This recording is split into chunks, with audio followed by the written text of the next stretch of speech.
Thank you for joining us once again on the State of Freedom.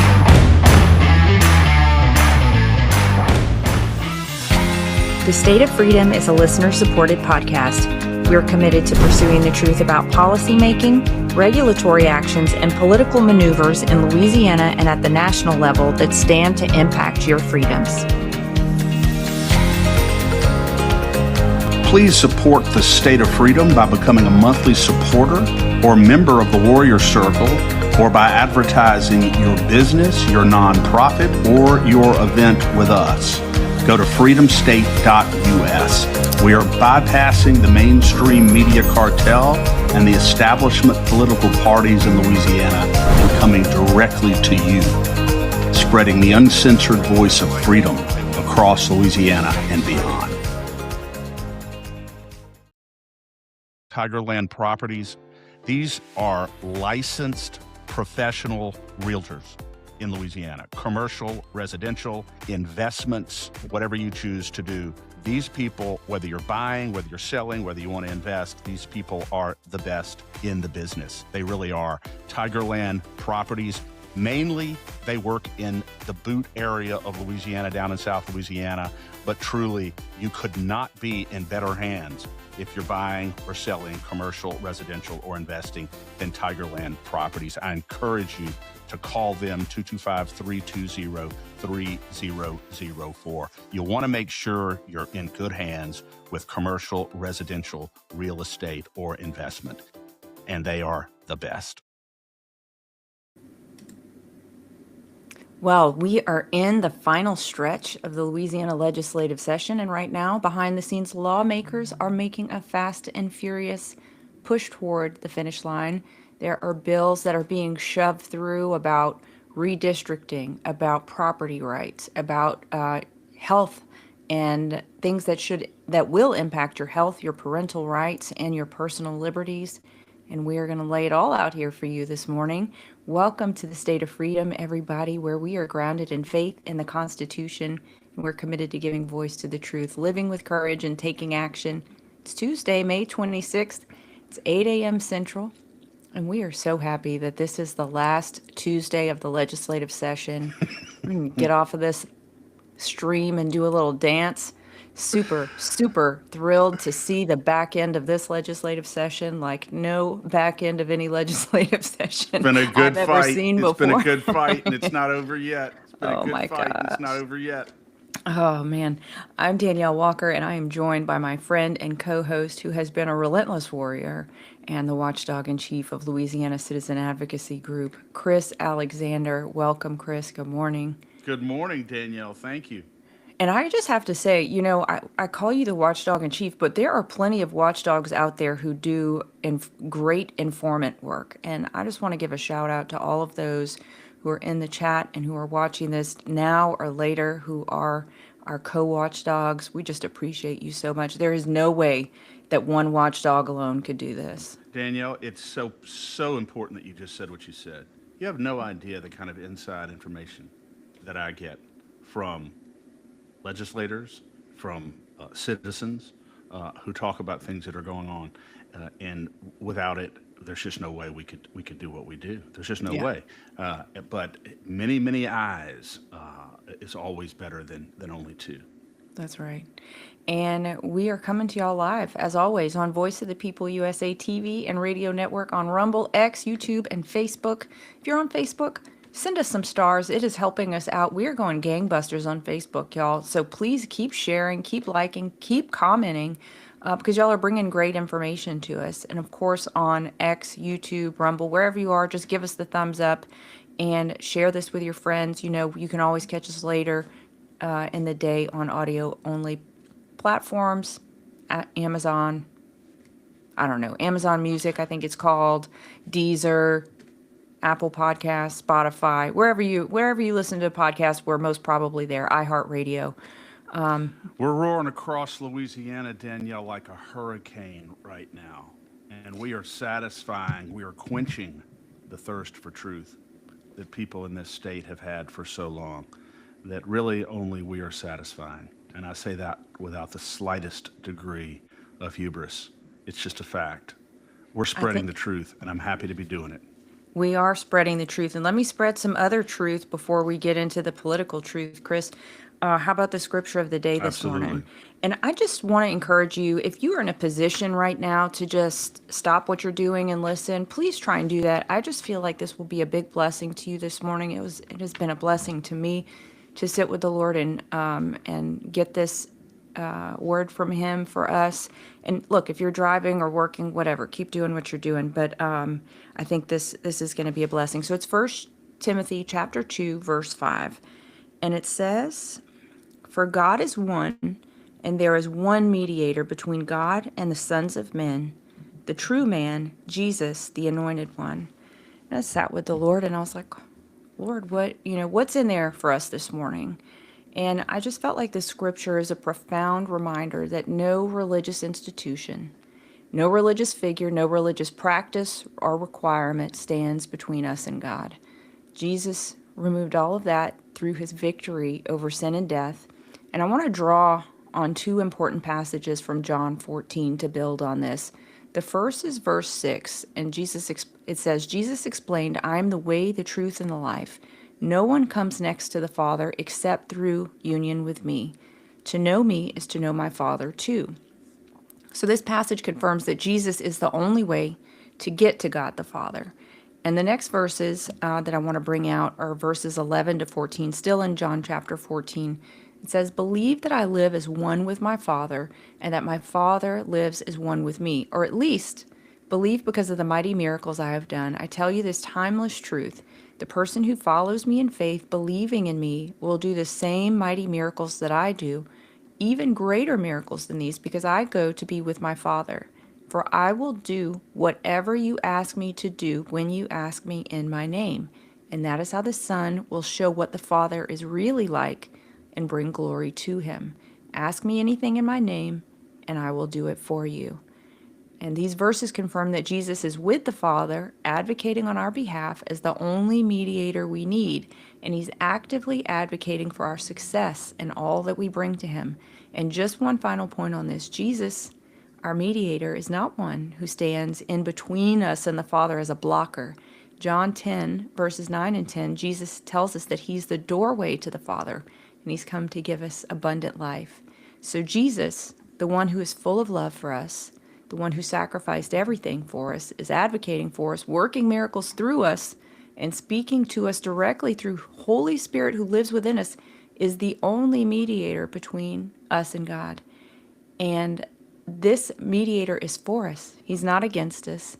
He is our inside man. These are words Louisiana political followers can understand. He is our inside man who is working to give us an unfair advantage.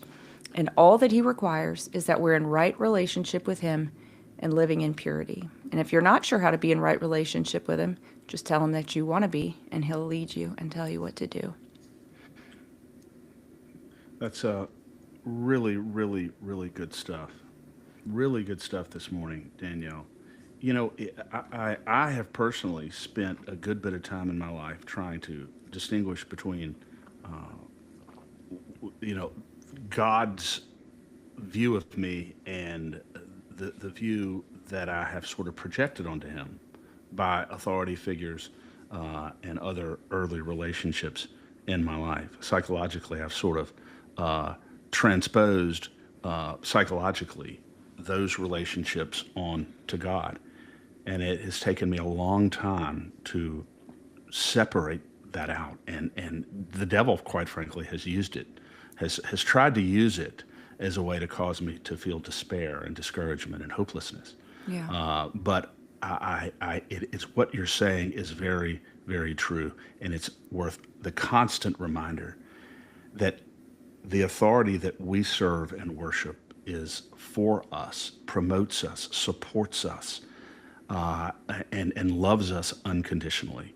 Yeah. So if anybody is out there who is doing or has done what I have done in my own life, which is to very subtly and even subconsciously project the personality or the prejudices of other authority figures that you have had in your life onto God, because it's sort of a natural psychological thing to do. Just recognize that that is not reality. That is not who God is. And anything that you experienced with respect to abusive authority figures in your life, I assure you, God, while He does have ultimate wisdom and allowed those things to happen for a reason, in a sense, His heart was breaking right there with yours. Yeah. And just remember that there's nothing that He cannot turn to your good, and nothing that He will not make sense of at some point in the future. That's right. And you were saying that, Chris, and I just remember what A.W. Tozer's words were, that what you think about God is the most important thing about you. And I think he said that because it colors the entire way that we approach the world, and our belief in whether someone is for us or against us, just like you said. And so if we believe, and that I feel like this is a word that the Lord's given me to really chew on, that He's our inside man who's working to give us a fair advantage. He is my inside man, working to give me an unfair advantage in every aspect of my life. If you can look at the world that way, you can do anything. Absolutely. Absolutely. And it doesn't mean that there's not going to be obstacles. It doesn't mean there's not going to be real challenges. It doesn't mean that there are not going to be some days where you're grinding it out and getting it through. But that's what courage and resilience is all about. Yeah. It's not a ticket to fantasy land, a relationship with Jesus, as we well know. Yeah. His own life demonstrates very much 100%. the opposite. Even though He was very, very beloved, envy and hatred and jealousy is what killed Him. But ultimately, He rose above it and now has dominion over it all. So we're not floating ourselves across a pond on a Valentine's Day card here. Having a relationship with Jesus is tough, and but it's also gloriously rewarding and beautiful. Yeah, it is. It is. And I don't know, I just hope, I'd love if people got in the chat. If you're watching now and you're in the chat, would love to hear your thoughts on that. But I just wanted to make sure people felt encouraged in that today. And we got a lot of fights still ahead of us in these last, 5, 6 days? Yep. I gotta. No, go ahead, Daniel. I'm just going to send him a text. But Eli is bombarding me. Eli, who just graduated from high school, is bombarding me with phone calls. So I'm not sure what's going on. He started a new job down at the Y, and Okay. but anyway, I'm not going to answer. I'm going to see what he has to say as we Okay. move along here. All right. Tell him, call your mom. You know what? That's the three words that never fail. All right. All right. Well, let's Never get fail. into it, Chris. First, why don't we start with a couple bills? I tried to put these in some kind of order, so we'll see if it ends up making sense. If not, like one of my favorite pastors says, y'all just go ahead and make sense of it yourselves. First up is local autonomy, carbon capture and sequestration, and property rights.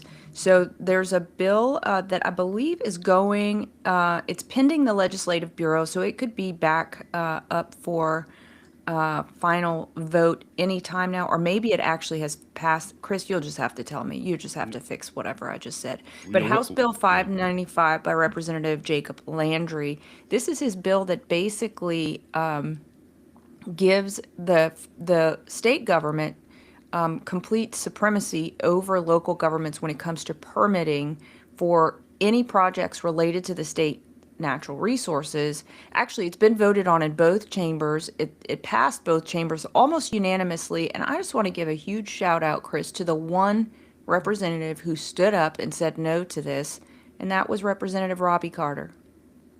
Absolutely. Robbie Carter is absolutely outstanding. And as I said yesterday I posted yesterday my testimony against 595. And I'm so thankful that we went on record opposing this legislation because ultimately all it does really is further erode any local authority and local autonomy over the permitting of these carbon capture and sequestration projects, places plenary and complete authority in the Department of Natural Resources. And so it's a very, very bad bill. Jacob Landry did amend it to some degree, but that was not satisfactory to us. I'm glad we opposed it. And my understanding is that it did have some amendment on it, so it's subject to final passage. I don't even know how long yesterday, Danielle, any of them met. The House chamber only met very, very briefly, and then the Senate met for a little while. So, Yeah. but anyway, 595 is just a bad piece of legislation, and I don't care if everybody in the entire chamber supports it. If it's bad, it's bad, and we're going to say it. That's right. That's right. And we'll come back to that, but not to the bill, but to that point that you're making. But Representative Robbie Carter did bring a great piece of legislation. Of course, it got kind of, I don't know, ground up and watered down. But House Bill 79, he was trying to remove the damage threshold for carbon capture in the instance of some serious malfunction, some serious catastrophe, that people could actually at least try and recoup what they've lost. Yeah, he wanted to completely get rid of the cap on non-economic damages in the event of a carbon capture and sequestration accident that harms people or damages their property.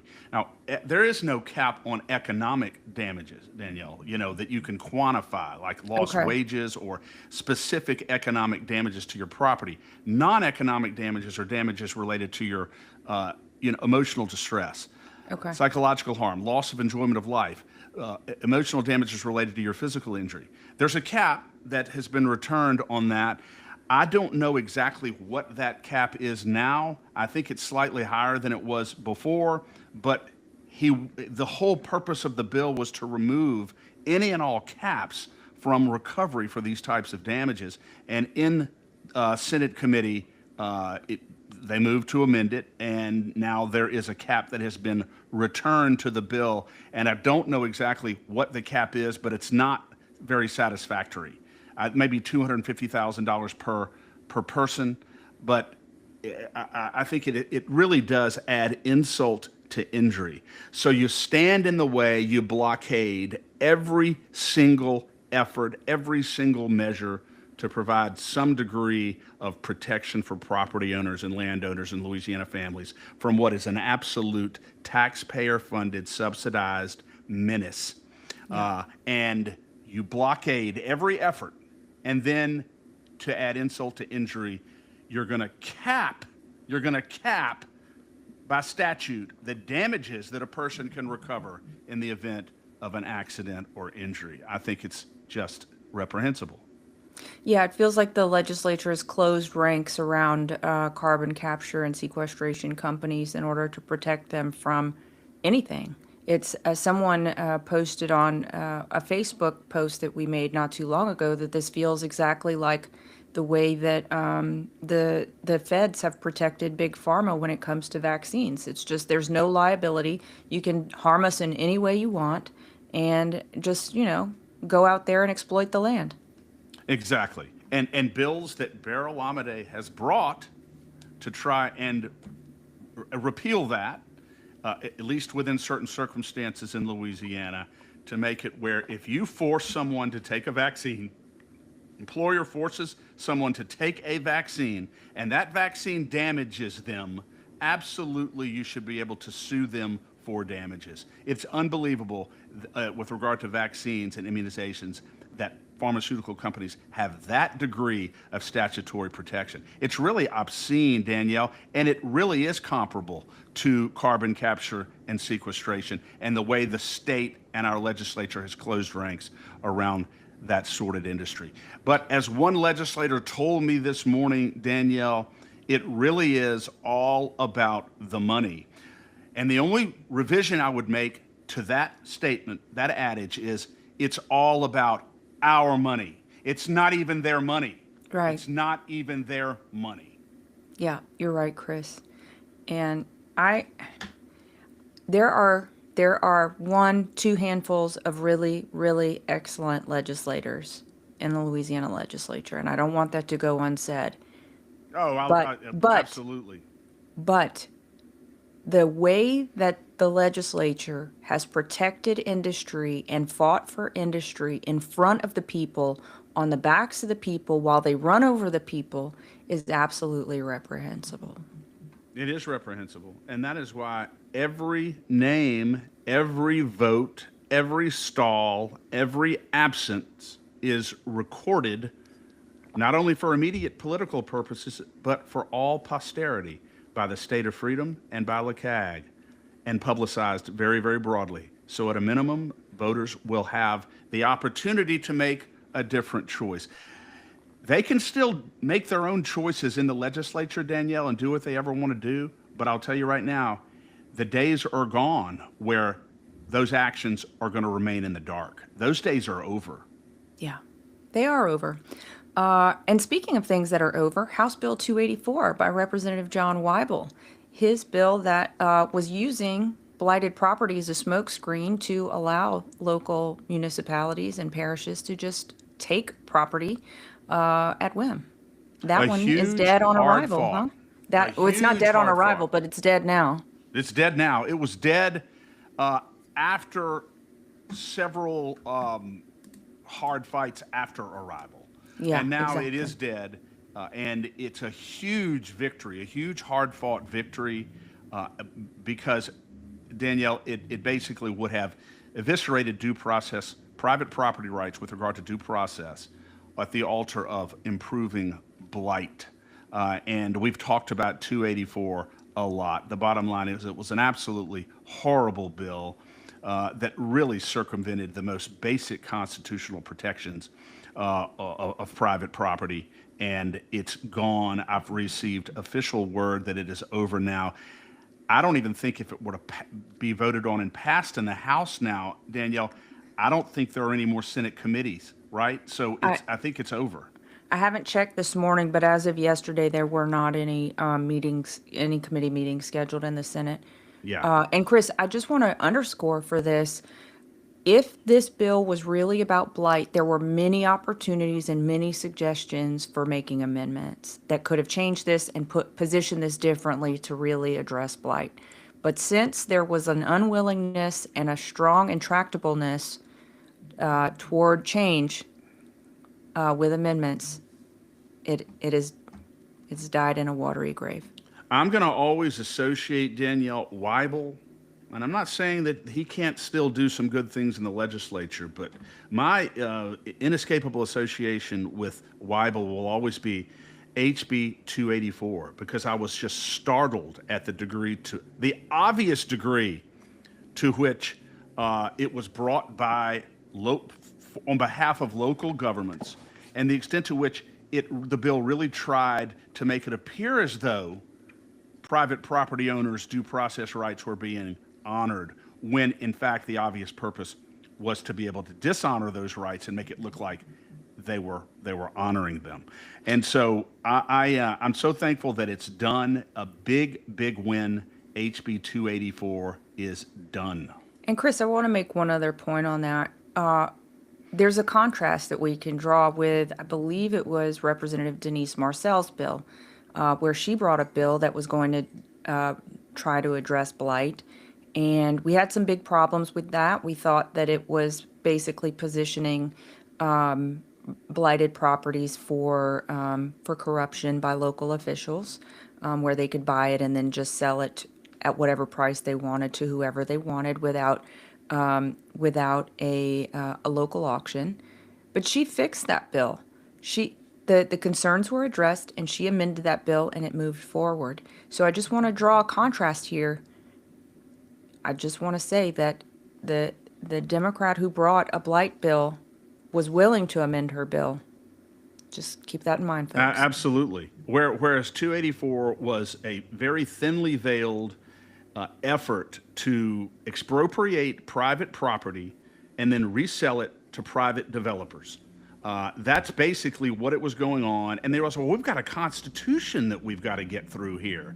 We've got to somehow satisfy due process. I mean, some people own this property. So that's when they put this, 30-day or 15-day notice in there, where you don't even have to confirm that the property owner has gotten the notice. You let that time tick off, then you file your expropriation. You own the property pre-judgment. And then if at some point the property owner does catch wind of the fact that his property's been taken, he has only a very limited period of time to go into court and argue why his property should be given back to him when he never got due process to begin with. Oh, and by the way, Danielle, he doesn't even get a hearing at that point unless he can show that all the property taxes have been paid on the property. So it's really stacked against him, and I can't stand bills like this, especially when they're brought by Republicans. I can't stand it. But it's over. It is over. It is over. And I would not be surprised, Chris, if this had something to do with AI data centers.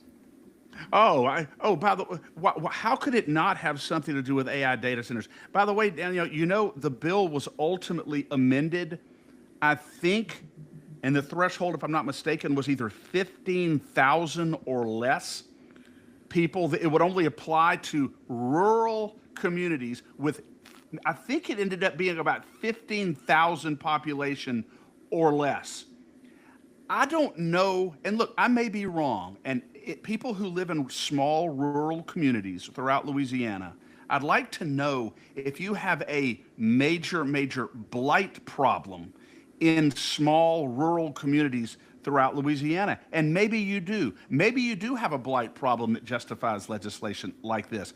But I'm just curious about why they chose 15,000, why it's only small, mostly rural communities that this bill was targeted to, and leads me, Danielle, to the inference that maybe you're 100% right. Yeah, it wouldn't surprise me. Gizmo's mom in the chat on Rumble. Hi, Gizmo's mom says there is no more left and right. It's us versus them, and that's exactly right. I think the party titles are basically meaningless. It gives you a direction of generalized. I think you can kind of make a few assumptions based on party, but really they're meaningless at this stage of the game. There are certain things, I wouldn't go so far as to say there is no difference, that it's purely fictitious. I do believe that there are some significant differences between the parties still, but it is rapidly eroding. Yeah. Well, and just the principle, right? There's a very low willingness to stand on principle across both parties. Absolutely, and that's why Louisiana citizens like us, people who listen to the State of Freedom LeCag, we have to stand together. We have to choose where we stand, and we have to stand up. We have to let our voices be heard, and that's how we will preserve our liberty. But Gizmo's mom, by the way, I love that name, Gizmo's mom. How cool is that? Mm-hmm. Excellent. And if anybody wants to help support the State of Freedom, you can do that. You can become a member of the Warrior Circle at join.freedomstate.us. We would love to have you. We have some fun announcements toward the end of the show that we're going to be letting you in on what life post the legislative session is going to look like on the State of Freedom. So stay tuned for that. All right, Chris, do you want to move on to criminal justice and law enforcement? Sure. Okay, so I'm winging it over here, but I got the Holy Spirit in the house, baby. I got a good wingman. You do. House Bill 310 by Representative Josh Carlson. This is a bill that we have opposed from the very beginning, and it provides for the reassignment of a defendant's case when the defendant has waived his right to a jury trial. This legislation, Danielle, right now is pending, I believe, final passage in the Senate. And to some people, they would look at this and say, well, this doesn't mean anything to me. But it really does, because it involves a fundamental constitutional principle of trial by jury. Jefferson said that it's trial by jury. It's the fundamental right to be tried if you're accused of a crime by the government. It's the fundamental right to be judged not by the government, but by 12 people who are fair and impartial, jury of your peers.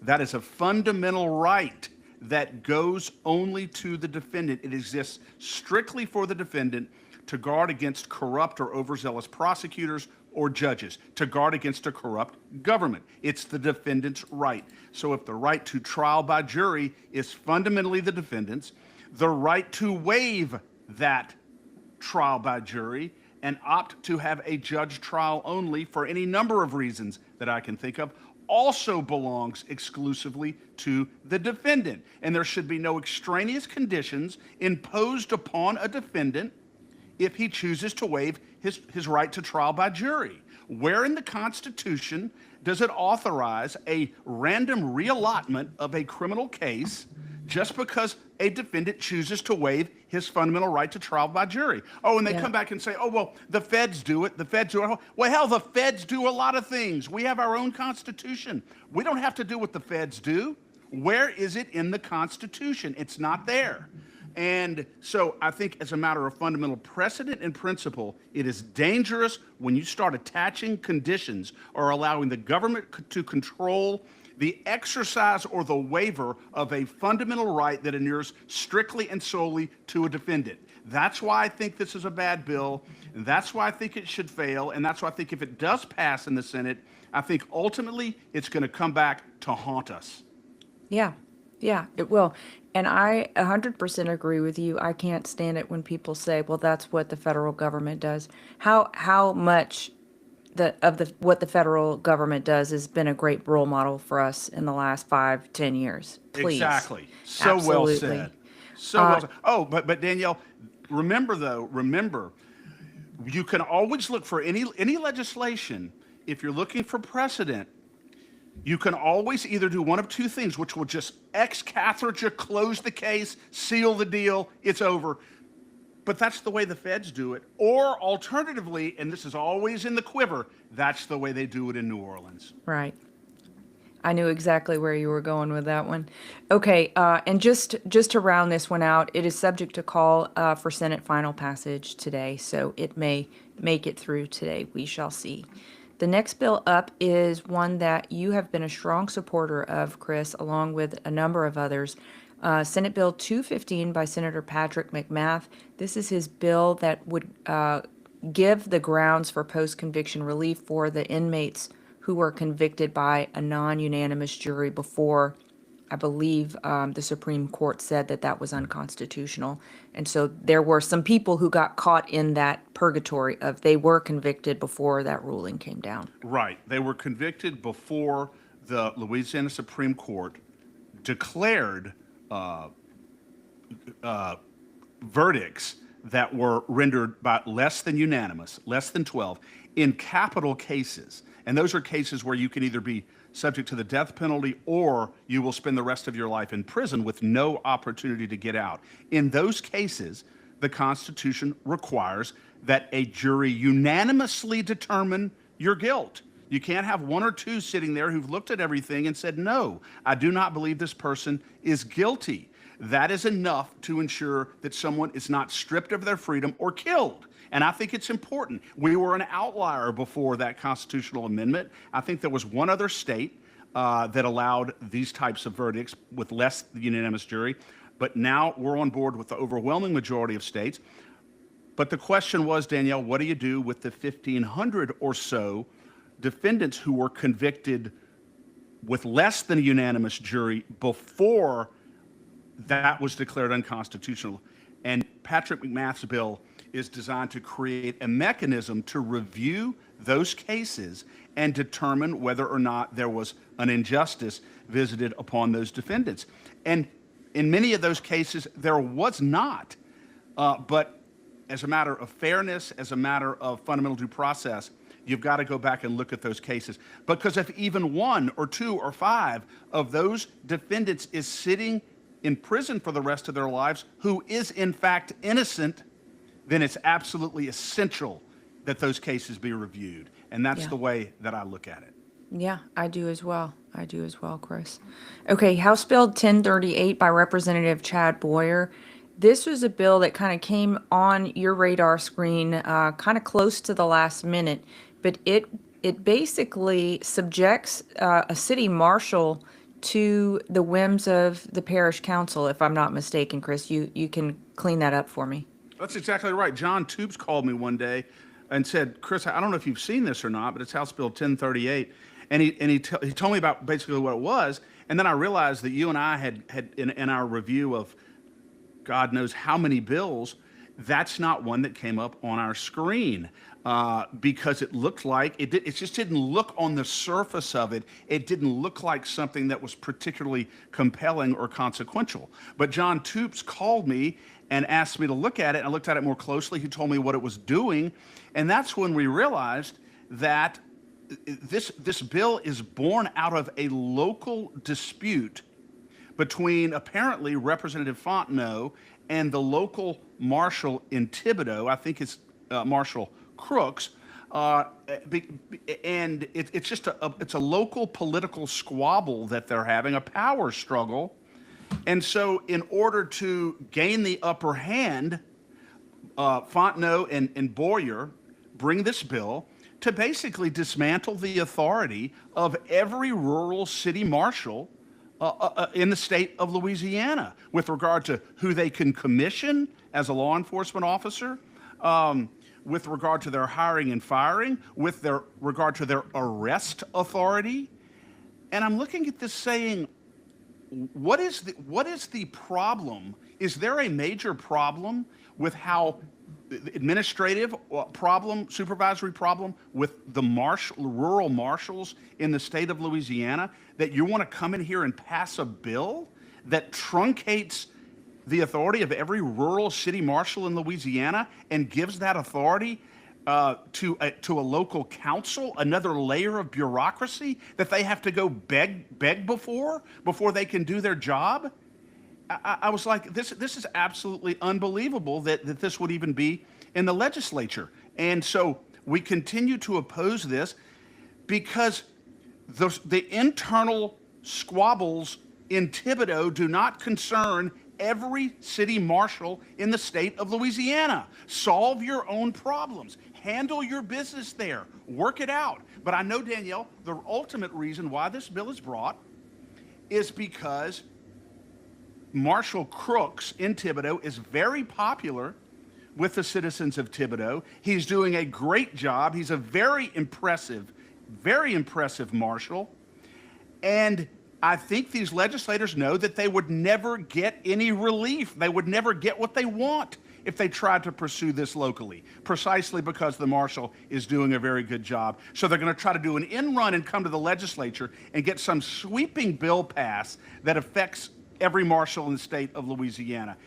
If you look at the reason, Danielle, why people look at our state the way that they look at us, and why we continue to struggle in the very bottom tier in every major metric, it is because of this kind of garbage right here. Yeah, there's a lot of crony behavior and a lot of immaturity that is driving legislation, which is disgusting because there's no need to have 2,000 instruments shoved into 3 months. And this is the kind of garbage that we could really not be wasting our time fighting. Wasting our time on it. And I didn't see one citizen from the city of Thibodaux in there testifying about any administrative abuse, any enforcement abuse, any supervisory abuse of the city marshal in Thibodaux. Not one single citizen. And at a minimum, the people who elected the marshal there should have weigh-in on whether or not you're going to diminish his authority in any way. They elected him, not you, and you should take this to the people and allow them to make a determination about whether or not you think the authority of the city marshal in Thibodaux should be truncated. But no, I just think that this bill is a perfect example of the type of cronyism that too often infects the legislative process. This should have been kicked out before it got through the first committee. Yeah, it should have. It should have. Okay, let's move on to health and health care and parental rights. The first bill is SB 4 by Senator Mike Facey, and it is his bill to ban fluoride from public water systems. We loved it in its original form. He had to do a lot of negotiating to get it through. So we're not super thrilled with the posture of it now. Basically, I believe, Chris, there's an automatic trigger that parishes that have fluoridated water systems would have an automatic vote to see whether the people want to continue fluoridating the water, aka poisoning ourselves, or if we would like to have them stop poisoning us with our own tax dollars. Yeah. So, and I think that there's a threshold requirement of a number of voters that you have to have if you want to vote to get this out of the water there. But unlike the posture of this bill last year, and unlike the early posture of the bill this year, right now the presumption is in favor of keeping the fluoride in the water, and I think the burden is on those who want to remove it. The problem with that, Danielle, and I know that Senator Facey was doing everything within his power to get something across the finish line, and the perfect is often the enemy of the good, and I certainly appreciate that. But the issue here is that we have already gotten very significant federal guidance on the dangers, the neurological dangers of fluoride in our water. It's very, very solid, and as you said, you just put it perfectly, Danielle. So we'll have the option to make a decision about whether or not we want to continue to allow our local communities to be poisoned instead of just getting that crap out of the water. Yeah, and what frustrates me about this is that this puts us in a position to have to do a huge public awareness campaign while we have the dentists, everyone going to the dentist every 6 months telling people fluoride is good for you. Well, one, the fluoride they put in the water is not the same chemical that they put in toothpaste. And two, this is not informed consent. And that was the whole reason Senator Facey brought this bill, is because he said we are being poisoned and we have no informed consent. What one thing that we did have a big concern about, Chris, you and I have spent, I mean, I don't know how many countless hours I've subjected you to conversations about fluoride this session, at least 6 or 7. If we were to add them all those minutes up together, I know, so thank you for that. But Lee Zeldin, the secretary, or I don't know, director of the EPA, whatever his title is, has directed a expedited review of fluoridated water systems and the impact on the neurological health and dental health of the population, specifically the children, because of a report that the Health and Human Services put out, I believe last year, maybe 2 years ago. It was under Biden, so I think it may have been 2023 or 2024, called the National Toxicology Report, and it said that there was no amount of fluoridated water that was considered safe for human health. So here we are. You just said it, Chris. There are reasons that Louisiana can be last. Well, one of them is because this is attacking people's thyroids. This is attacking people's mental health and wellness. This is attacking neurological health and function. So we need to get it out of the water. I believe it's pending House final passage today. Hopefully it gets through, and we'll just see how this moves forward, because we do know that LDH does have the authority, completely separate from this, because of the original statute. LDH has the authority to set the standard by which it is safe, the mandated standard for fluoridated water systems. So that could be brought down to 0 without local votes, regardless of this legislation. And the way this may end up having to work, Danielle, this may end up being where is the moment the federal findings come down, and hopefully those findings will show what other findings have shown, and will provide even greater and more robust empirical evidence about the dangers of fluoride. And at that point, it's a matter of raw political pressure in the state of Louisiana to pressure administratively from the executive branch, the governor and LDH, to do what they need to do to protect the citizens of Louisiana, which they already have the discretionary authority to do. And we're going to be ready to move forward and to do that and make them draw the line in the sand. So I know you're going to be waiting on, very, very eagerly for the results, the final results of this study, this federal study, and these findings. And then we're going to move forward accordingly. We don't have to have a statute in place in order to do this. The only issue, Danielle, with doing it the way I just described, as opposed to having a statute in place, is that executive orders and administrative actions live and die based upon who happens to be serving in the office at any given time. Yeah. Whereas if something is codified in law, it doesn't matter who the governor is. It doesn't matter who the Surgeon General is. The law is the law is the law. But Yeah. the point is that is still a very, very strong mechanism to get done what we're trying to get done. Yeah, absolutely. All right, and Senator Facey has another bill that's pending House final passage today. It is his bill that would completely ban cell cultured food products for human consumption. That's lab grown meat, that's Franken food, according to myself. And we had followed another bill by Senator Rodney Shammerhorn. His bill was House Bill 717, and it has already been signed by President Henry over in the Senate, and his bill was the labeling requirements. And he did confirm to us over Facebook that his bill, they had sequenced these bills this way on purpose to make sure that at a very bare minimum, we got labeling requirements for the protection of the public. But ideally, and he said he even had his own bill that is doing exactly what Senator Facey's bill is doing, which is to ban it completely for human consumption in the state of Louisiana. If this passes and gets signed by the governor, you don't have to worry that lab-grown meat is going to be in your food when you go to a restaurant or when you go to the grocery store. Great, great bill, Danielle, that we have pushed very, very hard, talked about it multiple times, and let our legislators know exactly where we are on it. I'm very happy that Representative Shammerhorn's bill is already through. So at a minimum, as you said, people will have notice of what is in the products that they're purchasing. But if Facey's bill passes, then it's a whole new ball game because there won't be any labeling because it'll be prohibited from being put in there in the first instance. And that's a Yeah. good bill. Yeah, absolutely. And if people like Bill Gates are behind lab-grown meat, I don't want anything to do with it. Exactly. Close the gate, Bill. All right, next up, House Bill 775 by Representative Emily Chenevert.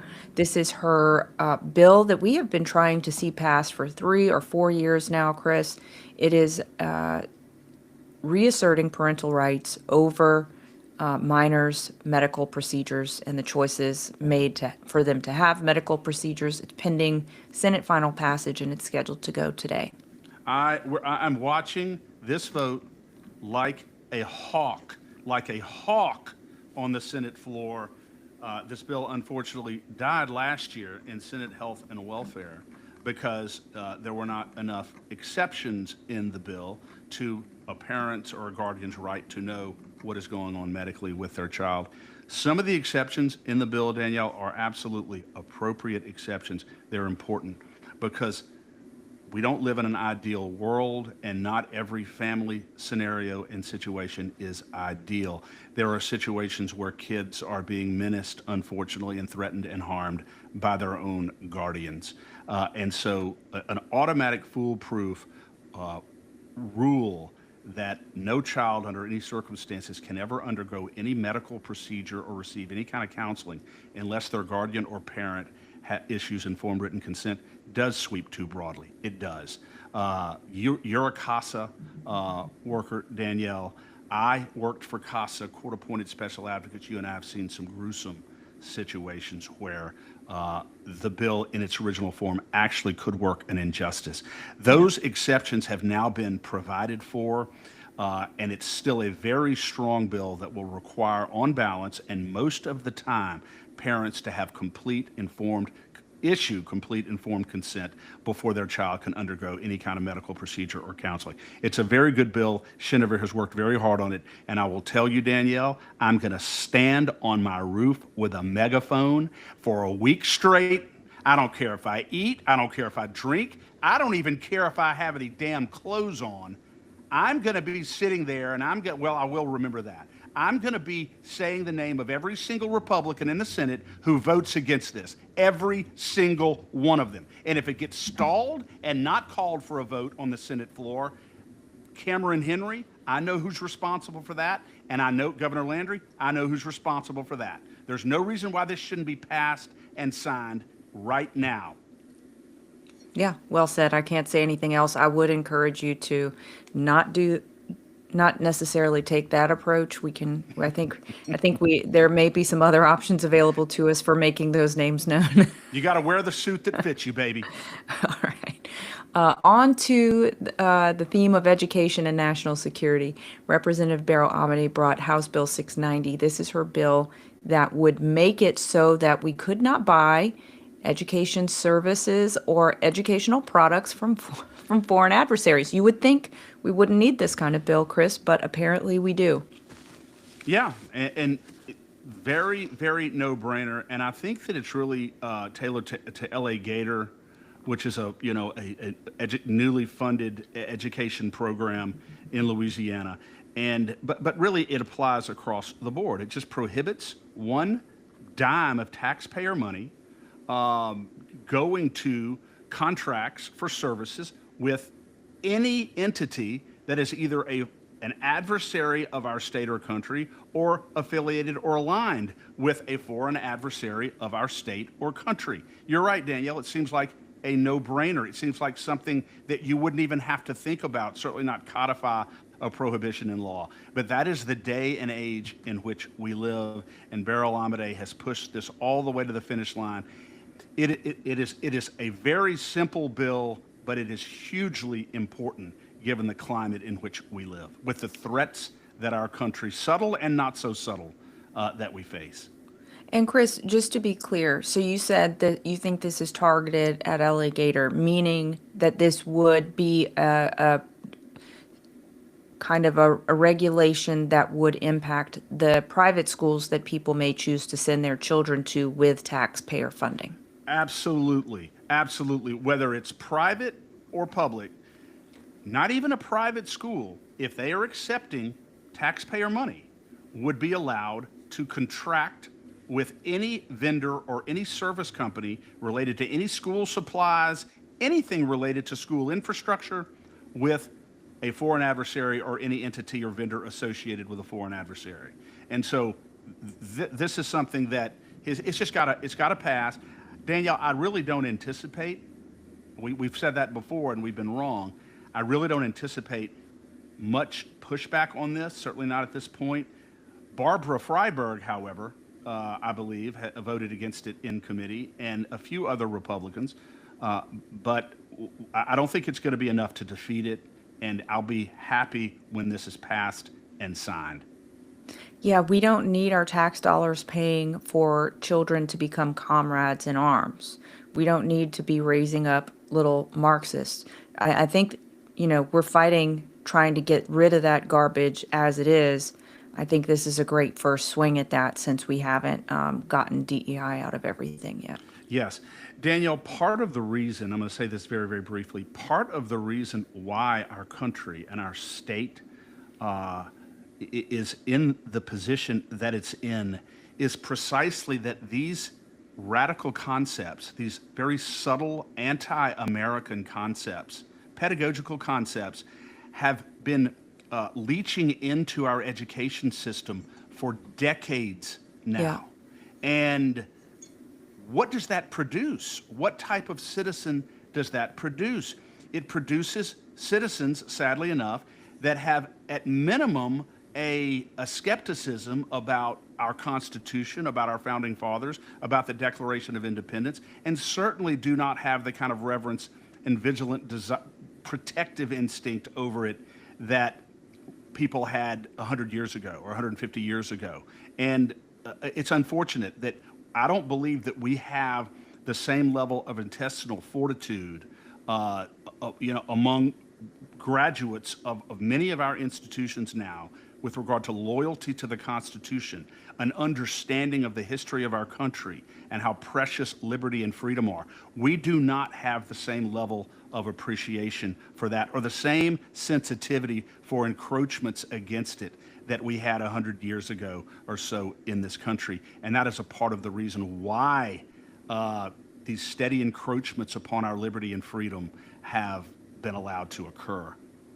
Yeah. And if people need a real-time example, all you have to do is look to Los Angeles. Look to Karen Bass. She was trained in Cuba by communist revolutionaries, and now she's running Los Angeles into the ground. I love what Spencer Pratt's doing to expose the evils of communism, the evils of Marxist ideology, because the people of Los Angeles are living through it, and it's hell on earth.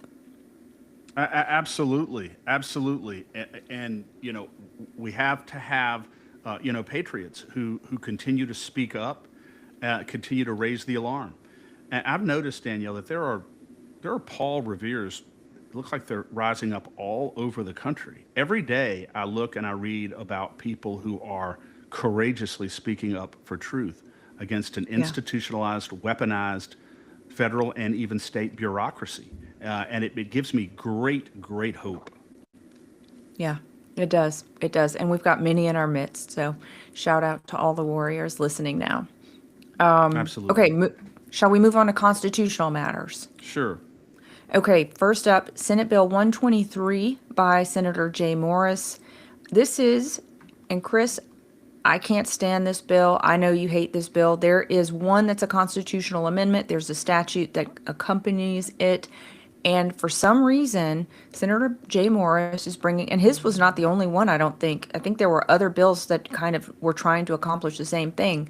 So they're saying, oh my gosh, these judges are so rogue. They're being so crazy. We can't, we have no mechanism to rein them in.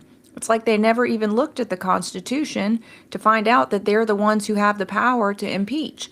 And so what they're doing is they're saying, you know what we need to do? We have the solution for all these rogue judges. We are going to put this new mechanism in place that now involves the governor, and we're going to act like there's nothing on the books existing to tackle this menace.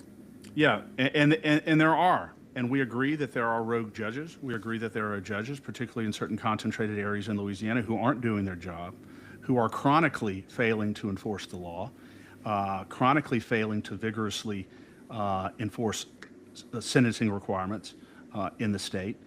And we believe that that absolutely has to be addressed. The problem is the solution is not to even put the governor anywhere near this process. We don't need to increase his power, and we don't need a new mechanism. You have a legislative impeachment process, which hasn't been used since the 1973 or 74 Constitution was written, and you also have an administrative process through the Judicial Commission to get rid of bad judges. We don't need a new law on this, and we certainly do not need to be enhancing the power of the governor in any way, shape, or form in our state. So simply do your job.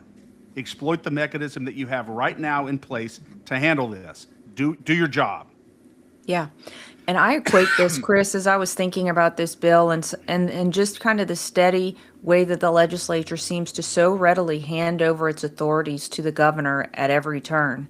It's the same way that believers are handing over their authority to spiritual forces of darkness. I mean, we have all authority under Christ, yet we cede that authority when we agree with lies, right? That's one way that we can do that. So just as believers should be taking back authority that Jesus has given us, the legislature needs to stand up and say, guess what? We have this authority given to us under the Constitution, so we need to use it. Exactly. Why would we, when you look at the playing field, and you really survey this, we have a legislature, as you said, Danielle, that has very little backbone, very little moxie when it comes to opposing executive overreach in our government. And yet they want to pass a law that gives him even more authority. It just blows my mind. If I woke up tomorrow morning and I saw a legislature that vigorously scrutinized executive action and held the executive in check fully when it was appropriate to do so, without regard to any fear or intimidation, then I would be much more inclined to support a piece of legislation like this. But as long as there are rubber stamps for the executive, I will never support a piece of legislation like this. And quite frankly, it surprises me that they would. It's one thing to yield constantly to executive authority with regard to what he can already do, but giving him more power.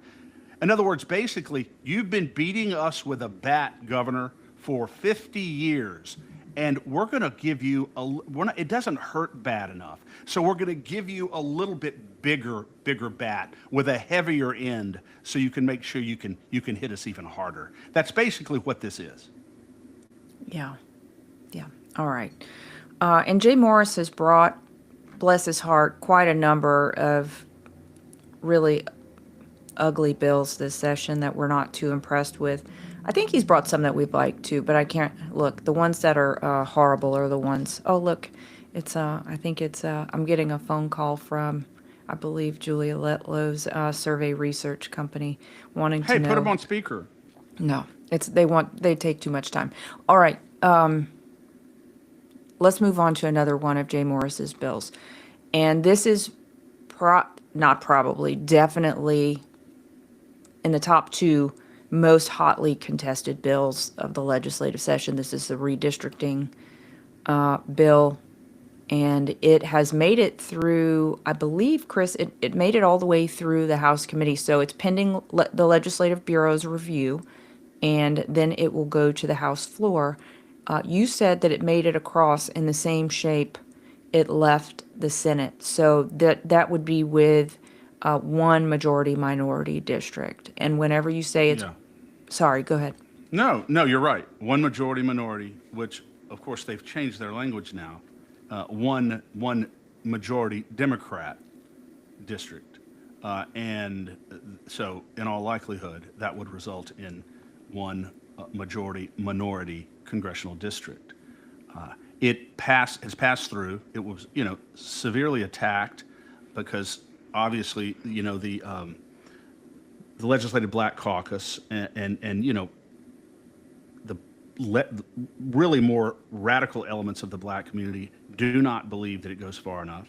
They believe, look, 1/3 of Louisiana is made up of black people. Therefore, at least 1/3 of the congressional districts should be made up of black people. And that's just not the way the Constitution works. You can't draw congressional districts based upon race, period. You just can't do it. And I think Senator Morris has tried, on the one hand, to honor that constitutional mandate that came down under Calais.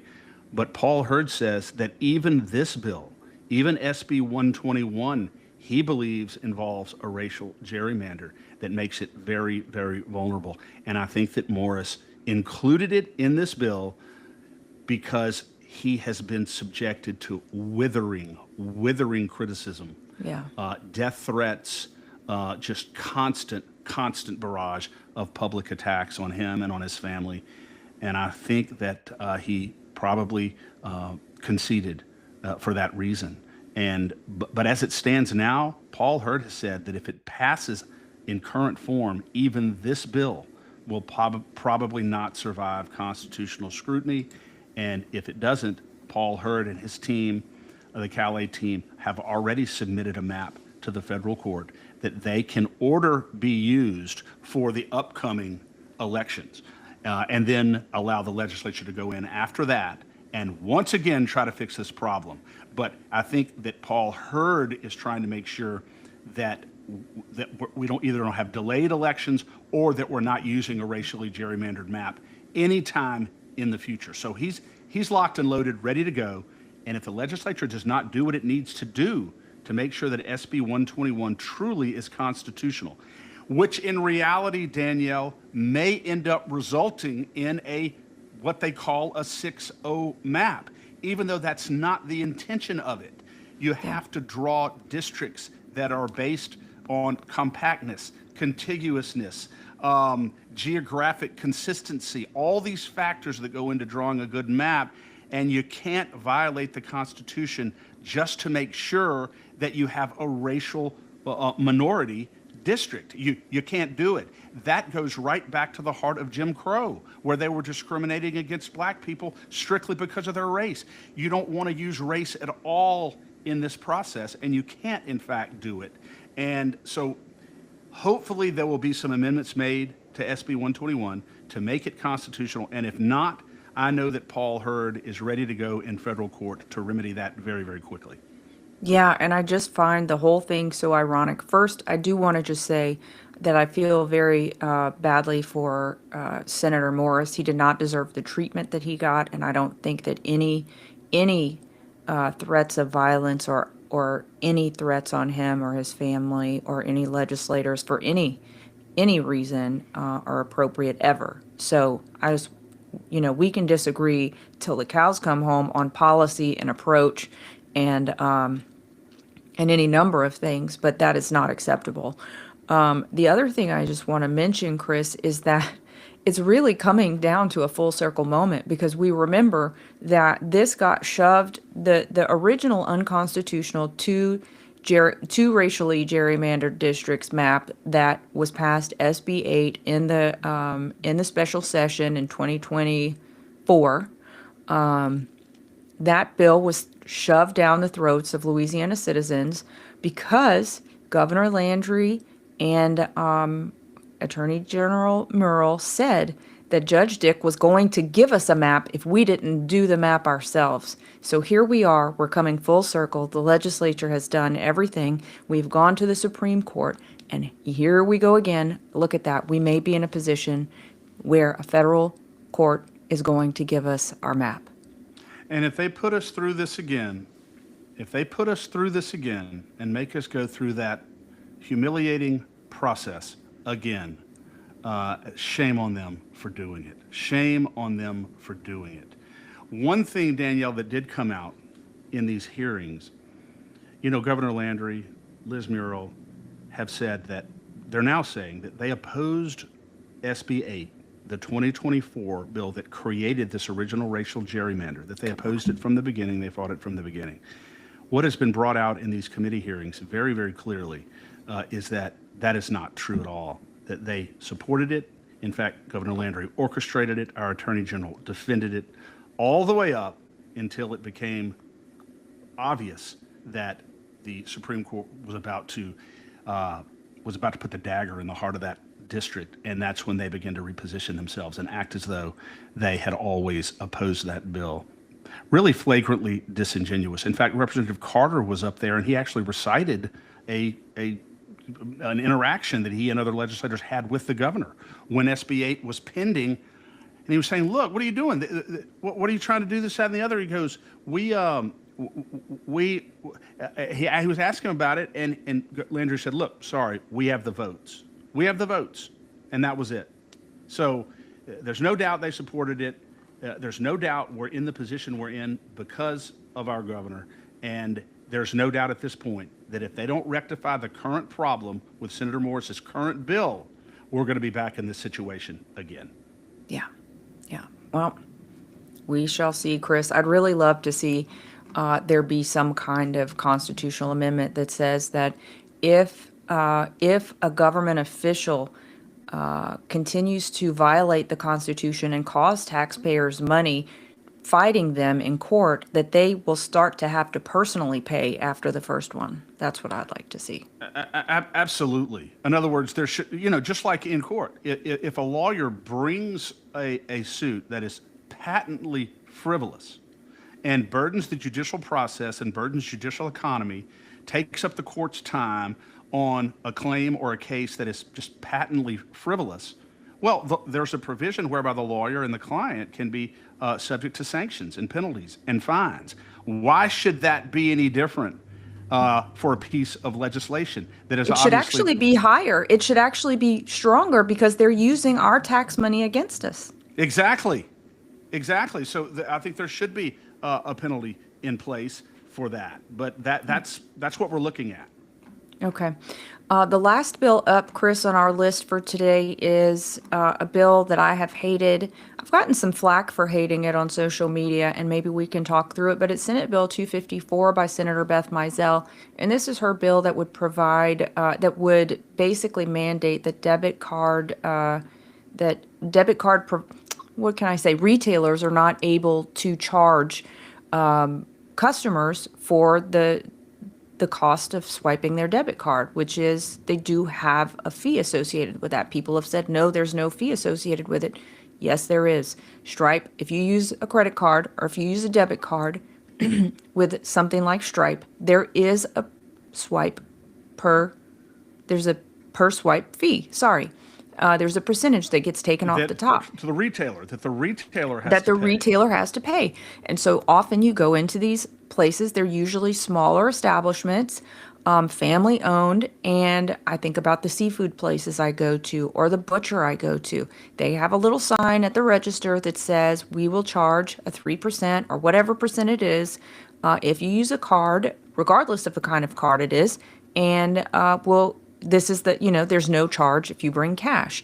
So the pushback that I've been getting on social media is that this is a federal law. The Dick Durbin, there was a Durbin amendment, I don't know how long ago, and it made it so that debit card was the same as cash. Well, guess what? The debit card is not the same as cash, and that should probably be challenged legally. Because people still do have to pay for it, and that is the government forcing fees onto a private business that it has no business doing. And so, yet again, this is us saying we need to get in line with the federal government. But if the federal government has an unconstitutional law, why should we just go ahead and say, let's do that too? Exactly. Our founding fathers, Alexander Hamilton, said that any law, any federal law that violates the Constitution is null and void on its face, number one. And number two, if we were to passing this law, clearly, first of all, it allows the government to inject itself in a private business relationship.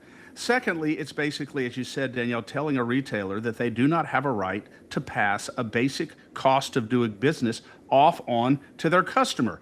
So to be clear with what you're saying here, Danielle, there's no doubt that every time a debit card is swiped in a small retail business, that retailer has to pay a fee for that per swipe. Is that what you're saying? Yes.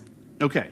So why is the government, why would our legislature pass a bill that would prohibit a retailer from passing that cost off to a customer? Why does Senator Mizell, maybe she doesn't believe, maybe she does believe that the use of a debit card is the exact functional equivalent of cash. Maybe that's why. Maybe she's operating under that premise. Maybe so, or maybe it's some move just to get us in alignment with federal law, but I don't care what it is because ultimately this is an illegal tax on business.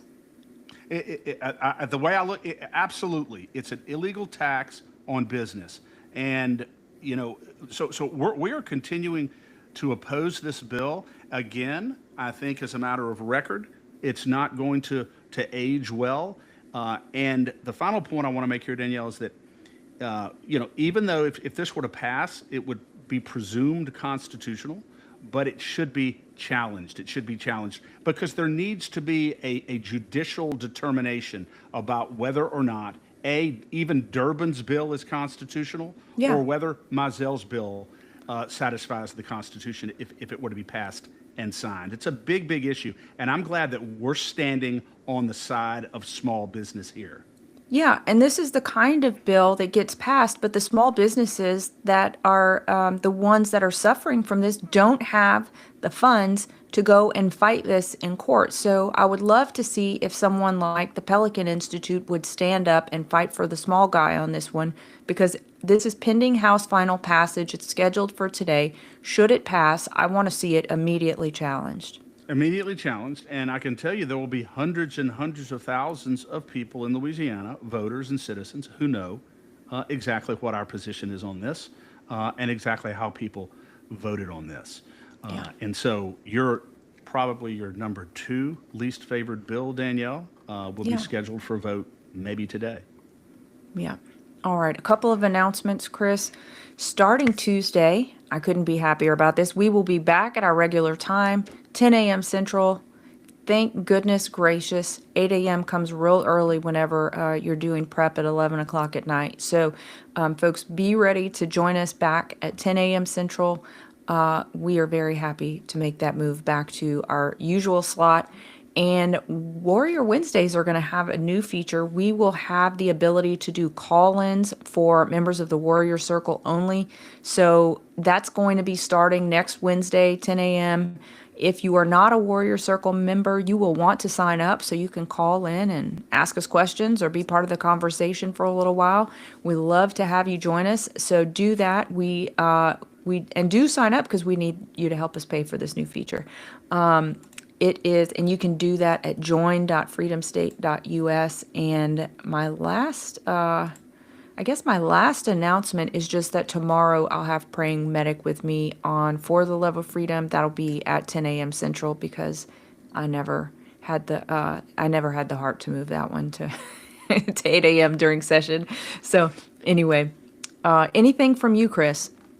Danielle, I felt moved to say this in light of the current political climate that we live in light of the continued sort of interloping where people who pretend to be conservative, or maybe even are intellectually conservative, they are not moving in concert, they are not acting in good faith to try and improve our state or our country. And unfortunately, many of them are doing just the opposite. So I just would encourage our listeners and anyone who's watching us right now to ask yourself every day, what am I doing to actually advance the cause of liberty and freedom in our state?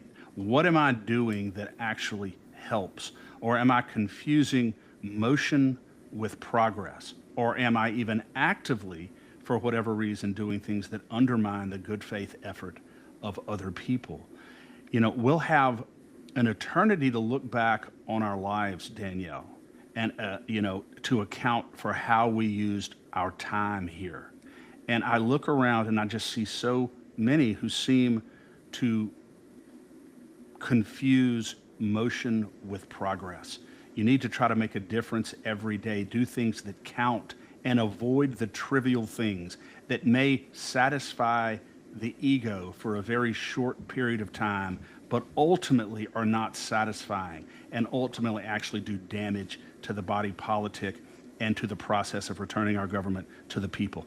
Act in good faith, stay close to God, work hard, help others. Do not engage in petty criticism, petty backstabbing. Do not point out the shortcomings and the weaknesses of other people who are trying to do good work, no matter who they are, just because you're envious of them, just because they threaten you or their progress. Celebrate their success. Pray for them. We need to pray for each other, help each other to move this ball forward. And we've got to get rid of this petty insecurity and envy and this sort of territorial mentality that people have. There's only one territory that I'm fighting for, Danielle, and I know that you're fighting for, and that is the territory of the United States of America and the four corners of the United States Constitution. That's my territory. I know that's your territory. Yeah, amen, Chris. Well said. And we're just so thankful for everybody that's joining us. And I want to just put out a reminder. Tina Peters is getting out of prison on June 1st. Y'all keep her in prayer. Y'all keep praying that the Lord continues to protect her, that he strengthens her. I know that she's got some fresh wind, but gosh, you can imagine, if you can even imagine, remember back to being a child and waiting for Christmas Day or the last day of school. Can you imagine what it's like to be wrongfully imprisoned and be counting down the minutes until you get out of jail? So please keep her in your prayers. We are keeping her in our prayers here. And as an honor to her, we are going to be re-releasing some clips of previous interviews with her. You'll be looking for those on our social media. She is just such a national treasure and such an absolute inspiration. And Chris, to your point, I think a great model of standing up for what's right and leaving the petty nonsense behind. Absolutely. What an icon! What an icon of courage and patriotism is Tina Peters. And Danielle, it's interesting how God always turns things the right way in the end. The only reason why she is now this icon of patriotism and an inspiration to people across the country is precisely because of the persecution and the injustice that she endured. So there's always always light at the end of the tunnel. Sometimes we have to go through affliction and pain and persecution to get there. But there's not a great leader in history, and certainly not a great Christian anywhere in history, who did not experience that type of persecution and that type of pain. Yeah. And as St. James, I think, said, rejoice in it all, and count it all glory for God. Yeah, amen. And Chris will be following the legislature very close today. Y'all be sure and support LACAG as well, lacag.org. We need as much ammo in the arsenal as we possibly can to do the work that God has called us to do the work that we're doing on behalf of this great state and nation. So please, y'all donate what you can so we can keep fighting for you. We love Every you dime, all. love you, Danielle. Every dime, every donation, every membership to LACAG, you can know, is a strike against the big special interests who have sold you down the river and forgotten about whom they serve. So understand that you are contributing to really a resistance movement against a government that has been expropriated from the people and handed to big, powerful special interest groups who really are not advancing your agenda. So support LACAG and help us level this playing field. You won't be sorry for doing it. Yeah, absolutely. All right, Chris. Well, with that, we will let you all go. Thank y'all for sticking with us. God bless you. And we will see you back here. Like I said, tomorrow I'll be on at 10, and then we'll be back here in this seat at 8 a.m. For the last day while we're in session on Thursday. Go get them, Danielle. All right. Thank you, Chris. God bless. Well, God bless you, man. Blanco Brothers has been in business in Louisiana for about 30 years now. I have personal experience with this company, and I know others who have as well. If you have a business or a home and you've got roofing, gutter, sheet metal issues at all, one number you need to know, and that's Blanco Brothers Construction. He will treat you right financially, and he will take very good care of you with regard to the quality of the service that he provides. I cannot recommend Blanco Brothers Construction more highly enough. Memorize the number 225-226-4222. Blanco Brothers Construction, the very best in the business. Fuego is just unbelievable. Whether it's the flame grilled carne asada or a signature mango margarita, I had one of those too. They're serving up a literal feast of freedom at Calle Fuego. It's just extraordinary. I love the owners, Andres and Jose. They run such a great restaurant. The service is extraordinary. The atmosphere is great. So if you're in Pineville in the Alexandria area or passing through, or if you live there, go to Calle Fuego and tell them the State of Freedom sent you. Thanks for joining us today on the State of Freedom. Any follow-up actions, resources, and links to our sponsors will be in the show notes. All calls to action can be taken at lacag.org. That's lacag.org. To learn more about our work, become a monthly subscriber, supporter, or advertiser at freedomstate.us. The State of Freedom, the #1 conservative podcast in Louisiana.